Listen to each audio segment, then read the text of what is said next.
Welcome back, ghouls and goblins. I hope you're having a magical day, and thank you so much for taking the time to support the channel. Brothers War spoilers continue. This is part 3. If you've missed part 1 or 2 of the card spoilers and discussion of them, don't miss out. Go back, take a look. You can find them.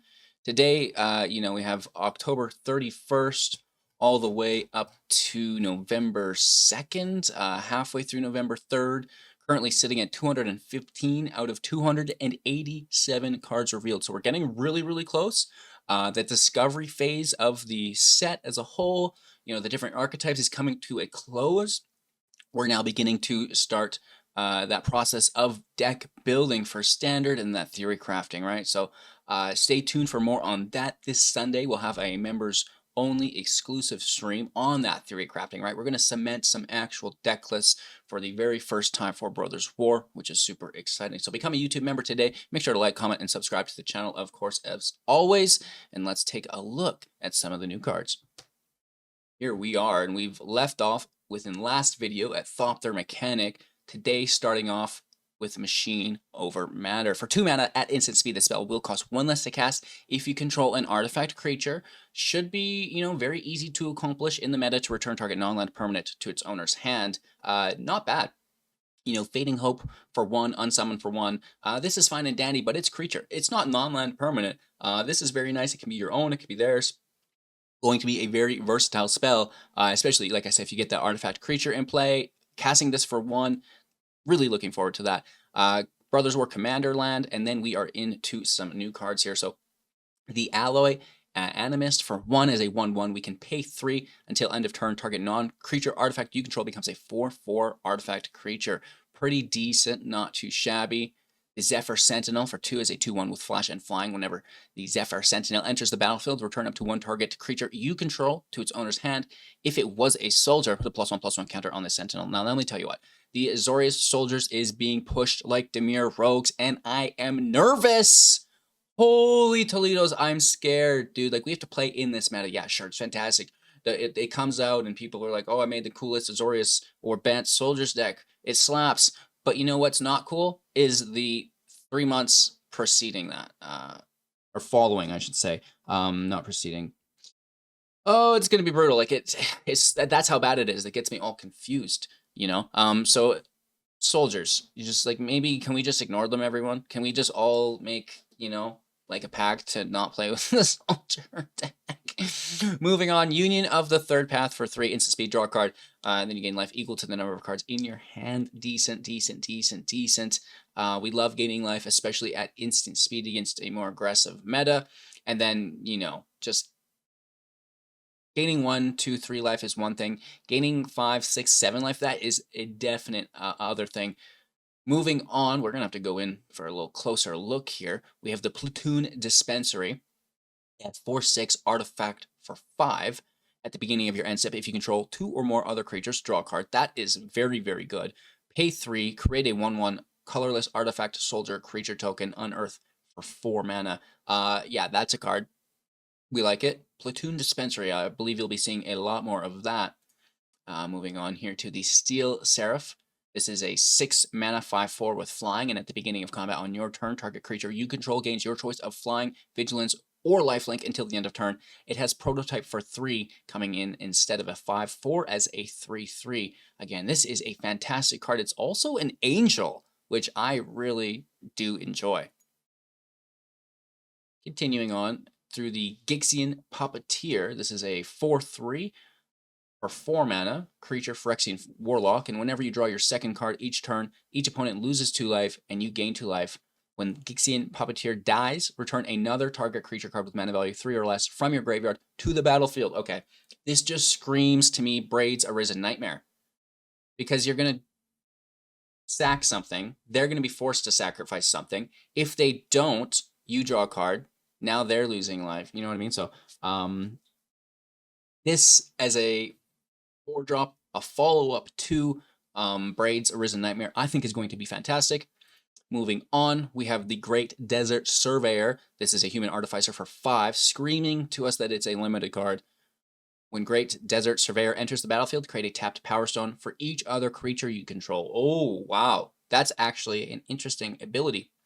A fairly powerful one as well. If you go wide and then, you're making like 6 Power Stones or something. Okay, so say it's a 5-drop, you're going wide, playing multiple cards each turn. Say you make 4 to 5 Power Stones for it. It's basically at that point a free card. You've played it for free because you've generated so much mana, especially if you can utilize all of that mana really effectively. So as limited as that is, that might actually be kind of like a combo card. Fauna Shaman for 2 as a 2/2 Elf Shaman.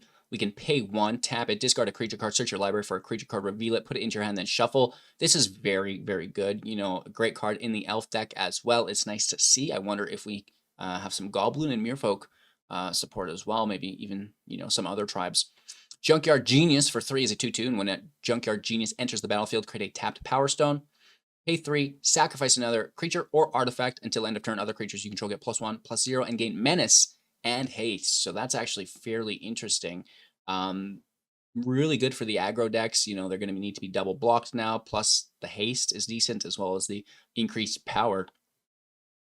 Deathbloom Ritualist for 5 as a 3/5, and you'll actually get to tap to add mana of any one color, whereas that mana number is equal to the number of creature cards in your graveyard, right? So graveyard control is going to be incredibly important, as it has been, and I don't think that this card will be too much of a problem, but we'll have to see, how the mill archetype, the quote-unquote reanimator, I'm sure we'll be utilizing this within as well, right? Because it's one thing to have the creatures in the grave, but then we want to be bringing them back, right? So we'll see if that archetype can fill out. It's a nice card, a little expensive for 5, but adding 3 to 4 to maybe 5 to 10 mana, who knows, right? This can really go as far as you can take it, which is good to see.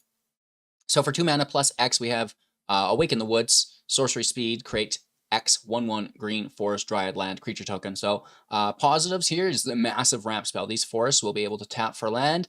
Negatives, no haste on these lands, so they're prone to removal for 1 turn unless you're casting this at instant speed somehow, or you've got haste on your whole field somehow, right? But this is going to be a very powerful ramp card for sure.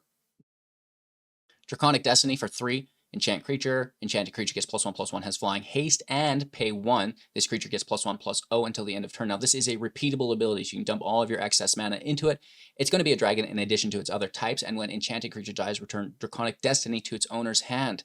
So, you can replay it again, and, that's actually fairly good value here, is it's, typically auras I don't like a lot because, you're going to put it on something, they're going to remove that creature, you're going to lose the creature and the aura. It's like really concentrates your card value and makes it easy for them to get 2-for-1s. But this is coming back, so that's kind of a really nice way to mitigate that negative aura effect. Persistent Behemoth for 5 mana as a 2/7. You may play land cards from your graveyard. That is dirty. We like it. It's a little expensive at 5, but it has Unearth for double green. So, definitely mill this and replay it with the Unearth ability at a reduced cost, so you kind of see how that Reanimator deck might be coming together. Moving on to Gruesome Twosome, baby. For 3 mana, for sorcery speed, you draw 2 cards and lose 2 life. Creatures your opponents control get -1/-1 until the end of turn. Beautiful. Ambush Paratrooper for 2. It's a 1/2 with flash and flying. For 5 mana, you can pump into it. Creatures you control get +1/+1 until the end of turn. That's a little expensive, but would you look at that? A flash, flying, human soldier for 2. Sure. We have the Blade Whip Transmogrant for 2 mana as a 3/1. It cannot block. You can pay 6 Holy Toledos to return it from the graveyard to the battlefield with a +1/+1 counter on it. This ability will cost 4 less to activate if an opponent controls 4 or more non-basic lands. That's totally achievable, without doubt. There's a lot of non-basic lands in the set with the Pain lands, right? Moving on to Take Flight for 4, enchant creature. Enchant creature gets +1/+0, has flying, and whenever this creature attacks, draw a card. Pretty cool on the draw effect. That's one way for an aura to mitigate its potential negative value, is through draw. Flying is nice. The +1 is whatever. 4 mana is quite expensive, though, so maybe we can reduce the casting cost of that. Evangel of Synthesis for 2 mana as a 2/3, and whenever Evangel enters the battlefield, draw a card, then discard a card. And as long as you've drawn 2 or more cards this turn, the Evangel will get +1/+0 and have Menace, which is really nice. So, that's going to be really good in limited if you happen to find it. The Wasteful Harvest for 3 at instant speed, mill 5 cards. You may put a permanent card from cards milled this way into your hand. Beautiful, that mill archetype. We see more of that growing on us here. Yawning Vermin for 1 as a 1/1, and when this enters the battlefield, target player mills 2 cards, again with that kind of Golgari mill recursion vibe here. And whenever it dies, target creature we don't control gets -1/-1 to the end of turn. So, like kind of like a Shambling Gas, but not quite your milling instead of making the treasure. It's probably going to be a good card, right? Hero of the Dunes for 5, 3/2. Another card to stay on the lookout for if you're playing limited. When it enters the battlefield, return target artifact or creature card with mana value 3 or less from your graveyard to the battlefield. Creatures enter, or that we control with mana value 3 or less, I should say, will have that additional +1/+0 as well. So, a great soldier, and you can be balancing this, which is really cool. So maybe not only Bant soldiers, but maybe Esper soldiers as well. So keep on the lookout for that. These are our basic lands. You got your forest, you got your mountain, you got your swamp, your islands, and your plains. Loving those artwork. Argivian Avenger for 6 as a 5/5. It's a shapeshifter, which is nice. We can pay 1 until end of turn. The Avenger gets -1/-1, gains your choice of Flying, Vigilance, Death Touch, or Haste. That's actually pretty cool. We don't mind that. It's a little expensive, though. But at the end of the day, in a tribal deck, this just can go over the top. Goblin Blast Runner for 1 as a Goblin. Big surprise. It's going to get +2/+0 and have Menace as long as you sacrifice a permanent this turn. I don't know. Maybe. I almost don't see that really working out in the current Goblin decks. That's not good enough. Power Plant Worker for 5. I could be wrong. I mean, probably am. 4/4. You pay 3. The worker gets +2/+2 until the end of turn. If you control creatures named Mine Worker and Tower Worker, put 2 +1/+1 counters on Power Plant Worker instead. That's really cool. And then it can accumulate those rather than just for the turn. For 3 mana, we have the Transmogrant Altar. We can pay 1 black, tap it, sack a creature to add 3 mana. So, you're really only adding 2 by losing a creature. Not bad, not bad. We can also pay 2, tap it, sacrifice a creature to create a 3/3. That's not going to be too bad either at sorcery speed. The Levitating Statue for 2, flying. Whenever you cast a non-creature spell, put a +1/+1 counter on the Levitating Statue. That's not too shabby. We can pay 2. The Levitating Statue will become a 1/1 construct artifact creature token until the end of turn. So I like this because it dodges a lot of the field removal and it just comes out when you want it to for your attack. Fantastic. Mass production for 6 sorcery speed, creating 4 1/1 colorless soldier artifact creature tokens.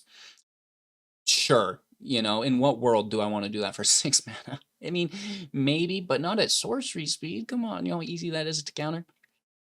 Arms Race, it's probably good in limited because you get so many bodies, but whatever. You'd have to be a soldier's deck for sure. 4 mana, you may put an artifact card from your hand into the battlefield. It's going to gain haste and sacrifice at the beginning of the next end step. That's really good because there are so many expensive, like 8 mana artifacts. It's just like, get that out there, get the value. Maybe it's got Unearth, and then you can play it from the grave later, right? So Arms Race, I've got a good feeling with. A rare black card just makes me nervous. Fateful Cooperation, sorcery speed for 4. Target opponent gains control of target artifact you control. Draw cards equal to its mana value. Awkward. Weird. Maybe you can put it with an artifact that has negative effect, and then that would be really good. We're just lucky it's not super broken. Probably isn't. Again, I just don't realize. Autonomous Assembler for 5 as a 4/5. Prototype for 2 as a 2/2. It's going to have Vigilance either way, and the ability to pay 1 mana, tap it to put a +1/+1 counter on target assembly worker you control. Speaking of some of those ridiculously expensive artifacts, we have the Ironclaw Crusher. This is a 7 mana 4/6, prototype for 4 as a 2/5. Whenever it attacks, target attacking creature gets +X/+0 until the end of turn, where X is the power of this creature. The Wolf. For 3 mana, we have the Giant Slogmaw. Trample, players can't gain life as a 4/3. Easy peasy, lemon squeezy. Like the Rampaging for Rossadon, not quite as good as it doesn't have that anti-ETB, but that Trample's really nice. It's really aggressive for those stompy decks, and we just love to see it. This is going to go really good in that Gruul build. Exaggeration for 7 mana as sorcery speed. Each player reveals cards from the top of their library equal to the number of non-land permanents they control. Then put all permanents revealed this way into the battlefield, the rest in each player's graveyard. You know, it's ridiculously expensive, but yeah, you know, if you could just flood the field, you've got 250 Power Stones in play, and you know, then you flip this and you can play your whole deck if you haven't already, I guess. Pretty cool over the top card. Definitely be packing that with our Arcane Bombardment, you know, shh, don't tell anyone. Anyways, the Static Net for 4 as an enchantment. When it enters the battlefield, exile target non-land permanent and opponent controls until it leaves the battlefield. And when it does enter the battlefield, we're going to gain 2 life and create a Power Stone. Pretty decent. Too bad it doesn't have flash. Sky Strike Officer for 3, 2/3 with flying. Whenever it attacks, create a 1/1 colorless soldier. Be a beautiful token. And then you can tap 3 soldiers you control to draw a card. That is good. That is good. Nice. Muriel Shield of Argiv for 4 mana as a 3/4. During your turn, your opponents can't cast spells or activate abilities of artifacts, creatures, or enchantments. When it attacks, create X 1/1 colorless soldier artifact creature tokens where X is the number of soldiers you control. Freaking stop it, dude. That's crazy good. Blade Coil Serpent for 6+X as a 5/4 artifact creature, Serpento. When it enters the battlefield, for each double blue spent to cast it, draw a card. For each double black, an opponent may discard a card. And for each double red, it's going to get +1/+0, trample, and haste until the end of turn. So, you know, you're casting it for 6, 2 of each. It's going to, you know, knock all those out of the park, but you can double down. You can triple down on a single mode if you happen to do so. And also dump extra mana in there to go crazy. Cool. This is great in like a ramp deck, you know, like Nissa Who Shakes the World, now in Historic Explorer. I used to love the Hydroid Crisis for the same reason. It's just really, really good value. It was when cast. This is when enters battlefield, so not quite as good, but still a really fun card to play with. Cityscape Leverer for 8 as an 8/8 with trample. Whenever you cast a spell and whenever it attacks, destroy up to 1 target non-land permanent its controller. Will create a tapped Power Stone token and Earth for 8. So, you know, we're talking about throwing that artifact in play with haste, attacking right away with that red card. Boom. Cityscape Leveler is a perfect target for that because you're going to get to nuke something of your opponents, which is fantastic. The Skyfish Spider for 4 is a 3/3 with reach. When it enters the battlefield, you may sacrifice another creature. When you do, destroy target non-land permanent. Oh my god, that's good.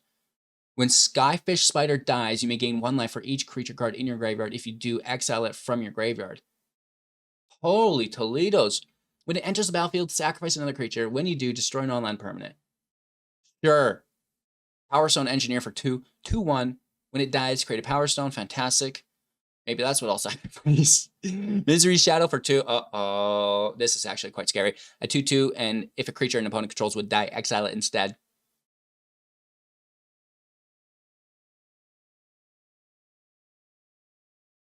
We can also pay 1, dumping mana into it to give it +1/+1 until the end of turn. Cool. Thanks, wizards. A Gorthian Sprite for 2 mana as a 2/2, and it cannot be blocked by artifact creatures. We can pay 7 to put 2 +1/+1 counters on it. Keeper of the Cadence for 5 as a 2/5. Pay 3. Put an artifact, instant, or sorcery card from your graveyard on the bottom of its owner's library. Sure. Grueling Anointer. Gurgling Anointer. There's got to be a joke there somewhere. For 3 mana as a 1/3 with flying, whenever you draw your second card, each turn put a +1/+1 counter on the Gurgling Anointer. And when Gurgling Anointer, I love saying this, return another creature card with mana value less than or equal to the Gurgling Anointer's power. How many? I think they love saying it too. How many times do I have to put it on this card? From your graveyard to the battlefield. Fantastic. Phyrexian Horror. Let's get the job done. Mine Worker for 2 is a 2/1. We can tap it, gain 1 life. If you control creatures named Power Plant Worker and Tower Worker, you're going to gain 3 life instead. Sure. This is Mine Worker. This is part of that 3-card combo. Rootwire Amalgam for 5 as a 5/5. We can pay 5, sacrifice it, create an XX colorless golem artifact creature token where X is 3 times its power. It gains haste until the end of turn. Activate only at sorcery speed. That's actually interesting. We can prototype it into play for 2 as a 2/3. I like it. That's going in green for, that's probably going in a couple places. Trilhar for 1. That's in a different language. That's why it's so confusing. Bushwhack. Interesting. Nice translation. 1 mana, sorcery speed. Choose 1. Search your library for a basic land card, reveal it, put it into your hand, then shuffle. Target creature you control fights target creature you don't control. Sorcery speed, too bad. Well, I mean, grabbing the land, it's alright. Could be better. I like the instant speed. Moving on, we have the Mask of the Jade Crafter for 2. Artifact. We can pay X, tap it, sacrifice it, create an XX colorless golem artifact creature token, activating this at sorcery speed. Decent. Okay, and unearth for 3. That's alright. Teething Wormlet for 1 is a 1/1, and Teething Wormlet has Death Touch as long as you control 3 or more other artifacts. Whenever an artifact enters the battlefield under your control, you gain 1 life. If this is the first time this ability resolved this turn, put a +1/+1 counter on it. So you're going to gain life for each one and only 1 counter. That is so freaking good.com. I don't even want to talk about it. Moving on to the Haywire Might for 1 is a 1/1. When Haywire Might dies, you gain 2 life. Decent. We can pay 1, sacrifice to exile target non-creature artifact or non-creature enchantment. Okay, well, that's not bad. You know, creature that doubles down as removal. Now for 6 mana is a Gruul Mythic Sky Snick as a worm, I guess, with trample is a 7/6. Whenever a land enters the battlefield, create a tapped Powerstone token. This is so expensive, though. Oh my gosh. We like it, but dang, dude. Symmetry Matrix for 4. Artifact. Whenever a creature with power equal to its toughness enters the battlefield under your control, you may pay 1 if you do draw a card. That's pretty decent. Deadly Reposit for 2. Instant speed. Deadly Reposit deals 3 damage to tapped target creature, and you're going to gain 2 life. Steel Exemplar for 5 is a 4/4 trample, entering the battlefield with 2 +1/+1 counters on it, unless 2 or more colors were spent to cast it. Interesting. When Eyes of Gaia for 3 as a 2/3, we can tap to add 2 mana of any color combination, spending this mana to cast creature spells or activate abilities of creatures or creature cards. Whenever you cast a creature spell with power 5 or greater, put a +1/+1 counter on Eyes of Gaia and untap it to reutilize that ability, which is quite nice. So, trying to play with power 5 or greater would be not too hard with, Titan of Industry. Let's get a refresh. Are we up to date? We've done it, chat. 215 out of 287. What was your favorite card of today's video? Let me know in the comments, and maybe I'll build a deck around it to start the new set. Thank you all so much for watching. Have an absolute magical day. It's been a pleasure. Be sure to check out our 2023 starter deck upgrade guides if you haven't already done so. We're going through the new player experience and upgrading everything so you can be as competitive as possible within the game as a free-to-play individual. Thanks so much. Have a fantastic day. Again, don't forget to like, comment, and subscribe to help support. We'll see you soon in the next